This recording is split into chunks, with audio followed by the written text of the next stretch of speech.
सांवर राम गोरही भैया लक्ष्मण रे चली भैले बनिया दू कान रे ललन मायर चली भैले बनिया दुकान रे ललन किया तोहें चाही बबुआ खयर सो पड़िया किया तोहें चाही बबुआ खयर सो पड़िया अरे किया मगहिया ढोली पान रे ललनवा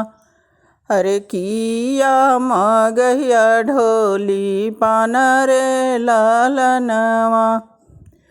नहीं हम लेबै बनिया खयर सो पड़िया नहीं हम लेबै बनिया खयर सो पड़िया अरे नाही मगहिया ढोली पान रे ललनवा अरे नाही मगहिया ढोली पान रे ललनवा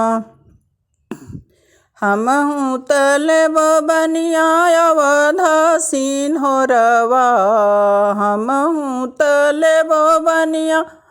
अवध सिंहोरवा अरे सीता के ब्याहन जाहूँ रे ललनवा अरे सीता के ब्याहन जाहूँ रे ललनवा सेंदूरा तौलत के काग बोली दिहले सेंदूरा तौलत काग बोली दिहले अरे पुड़िया बान्हत छीक आवल रे ललनवा अरे पुड़िया बान्हत छीक आवे रे ललनवा मोरे पीछू वरवा पंडित के लड़िकवा अरे पोथी अरे छिकिया के करहूँ विचार रे ललनवा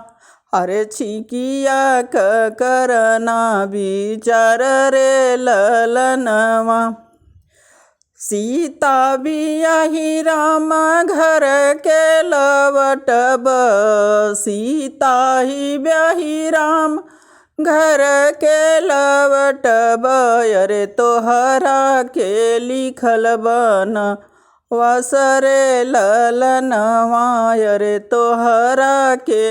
लिखल बन वसरे ललनवा।